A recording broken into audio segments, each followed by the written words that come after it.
Hello, every folks, and good morning. Welcome to a little bit of an odd review here today for a game that I probably never would have found if the developer hadn't reached out and provided a code. So this is Recesses. It's a very budget indie, and you can tell probably by the animations and everything else that we're seeing on screen here that this is one of these ones that's clearly made as just like a little bit of a pet project. Somebody really wanted to make a weird card game and just make a whole existential nightmare around it. And yeah, you know what? Truth be told, I wasn't sure what to think of it. I liked the overall sort of just weird, almost like Rugratsy vibes coming off this whole thing when I first received the code for it. That the backlog on this channel has been absolutely sinful for a bit of a long time. So there's that. But yeah, this is one of these cases where I don't know. I kept looking at it over on the list. I was like, I want to give it a bit of a look. So finally, I had a little bit of a moment yesterday. I had just finished the review for Ethermancer, and hell, even that one, I was looking forward to it for a while, and even then I had a hard time actually getting the video out because truth be told, when it comes to like card game type of mechanics and whatever else, I may love playing them, but when it comes to explaining them, in one ear and out the other. Like a lot of times those various combination systems, like I understand spacing and like angles and stuff like that particularly well, which is why I love a lot of SRPGs that allow you to cheese the environment and stuff like that. But when it comes to specifically figuring out combinations of like cards to repeatedly stack a bunch of cheesy nonsense on top of each other, yeah, I'm just kind of winging it.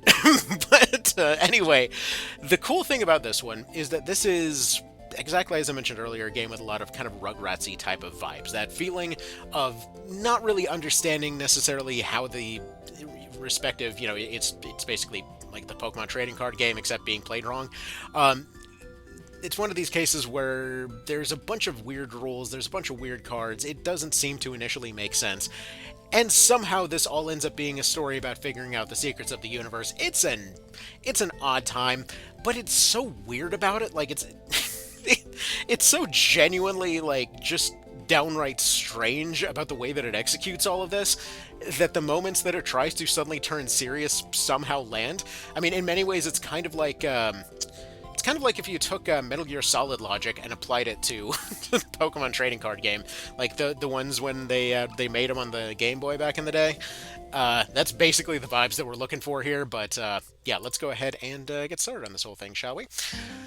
All right, and I do have to point out that, yeah, with Ethermancer coming out right before this, that really helped to explain a lot of what's happening here, because, yeah, without that, I probably would have been, would not have been in the right mindset here. Ignore the casual time travel, by the way. As time goes on, you're in, like, a little bit of a time loop situation, but not really. You have some like ability to time travel, but you are functionally speaking looking for your lost friend, who introduced you to a card game and then just sort of like disappeared from reality, and it's like, what the hell happened there? So you're trying to find them. The only way to find them is to interrogate all the other kids who refuse to talk to you unless you go and beat their card tournament. So, at any rate, that's kind of what you end up doing here. So you go through your various different types of cards and whatever else. You get new booster packs every time you win. And then you go and collect them. Some of them are the regular ones. Sometimes you get the ones with like the full art on there. Some of them are a bit more rare. Some of them are, like Eldritch Abominations, just kind of because. So the way that this generally works is it's relatively simple. Most of it just kind of comes down to reading the cards in question. Everything you need to know is basically right there. So, for example, you got the gross types that are going to essentially beat the weird types, because the weird types are all like sanitary aliens and stuff like that. So when you end up having those types get beaten by the gross types, they beat the scary types because the scary types can't scare them. The scary types, though, can go and scare the cute ones, who are good against the gross ones because they don't think they're that gross, actually. Honestly, I think the whole like line of cute cards is some of the most horrific stuff in this game, especially stuff like where the hell is that stupid spike ball? There's one of these cards. I should probably point out you have 8 slots. Your entire deck is 8 cards, right? There's one of these cards that if you end up deploying them, they will deploy an infinite amount of cards. Where are they? Let's change them by type and try to find this stupid little... this frickin' guy. these sticky balls. so so like there's one of the cards that so whenever they are beaten, they transform whatever beat them into themselves, which is basically a worthless thing that has a tendency to beat a lot of their usual things. So any like high power thing immediately just gets ruined by these things.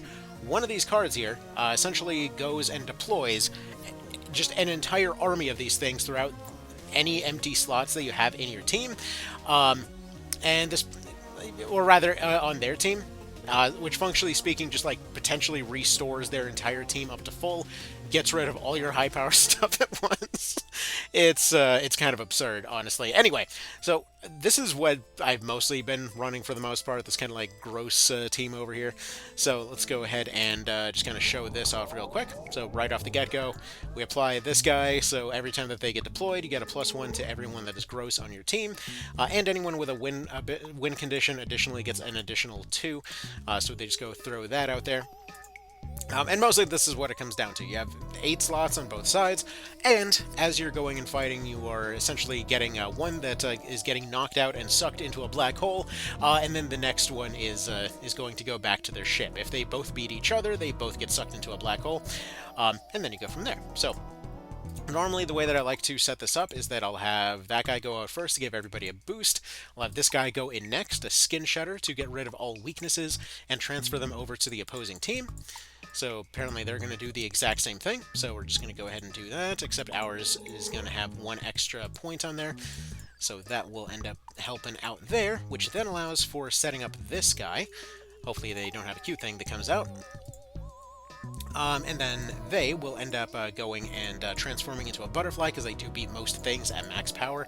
Your power goes up to 9 on these guys. Basically, whichever has more power ends up winning.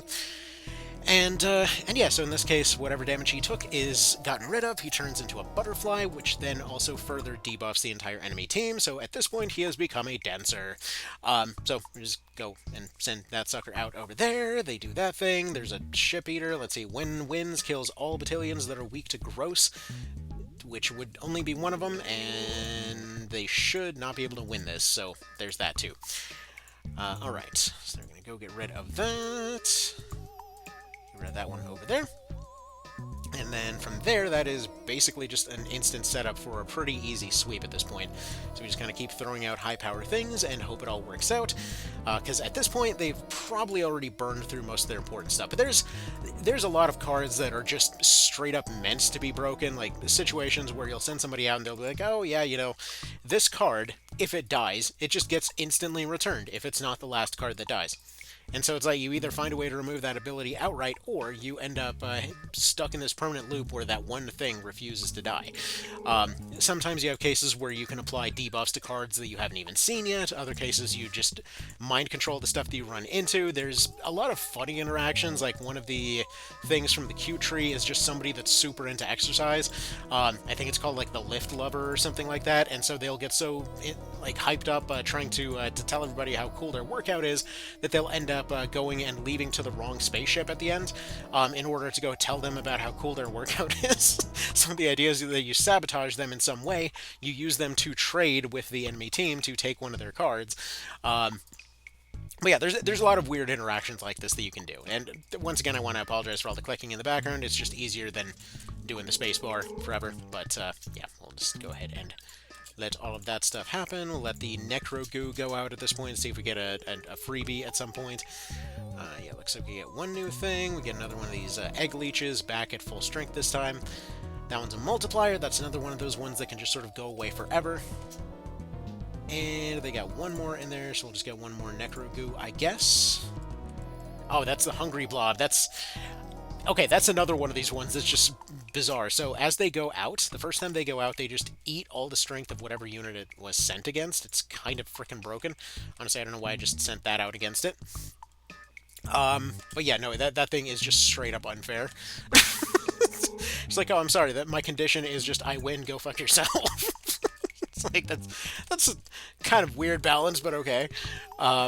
So, yeah, it is what it is. But basically, the idea is that you send out something weak if you can predict it, and there's specifically cards made that are like scouts, so you can send them out, and their ability is just to send out somebody else instead. If you, let's say, suddenly identify an ability that you're scared against, and let's say you then trade them out for somebody that's something along the lines of, like, oh, if their stuff is stolen, they self-destruct in the alien ship and now hit everybody. So, alright. Let's go ahead and do one of the boss battles of this whole thing. Like, realistically, like many games like this, there's going to be those cases where you just eventually find a particular strategy that just works for you and just kind of repeat it over and over.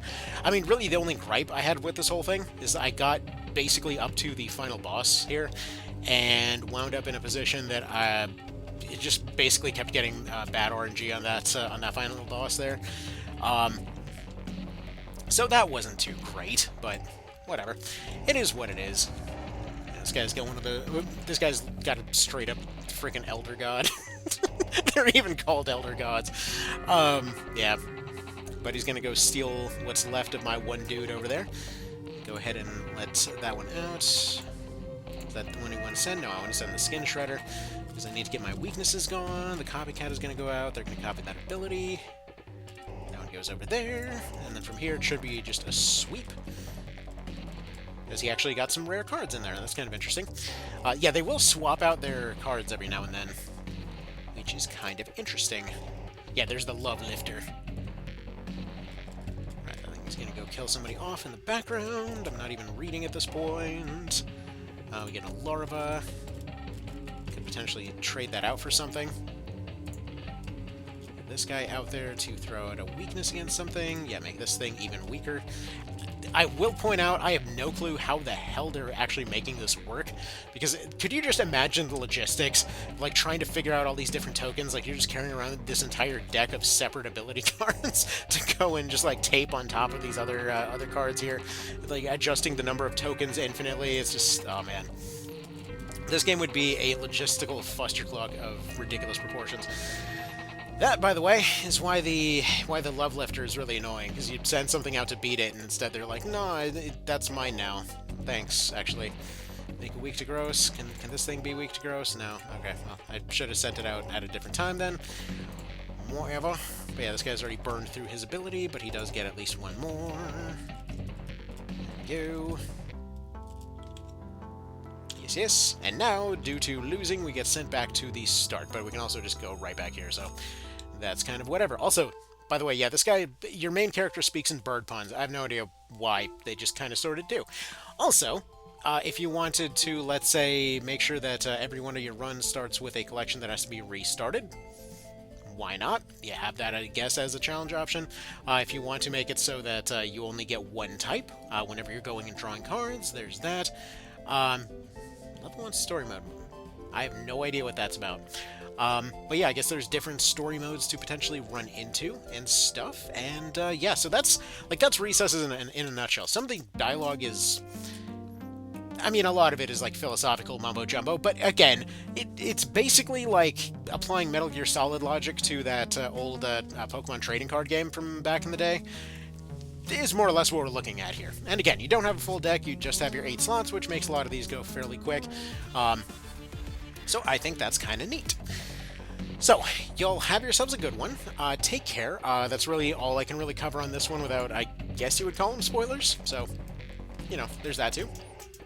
Alright, so, y'all have yourselves a good one. Take care. I will see you in the next one. And, yeah, see you then. Later.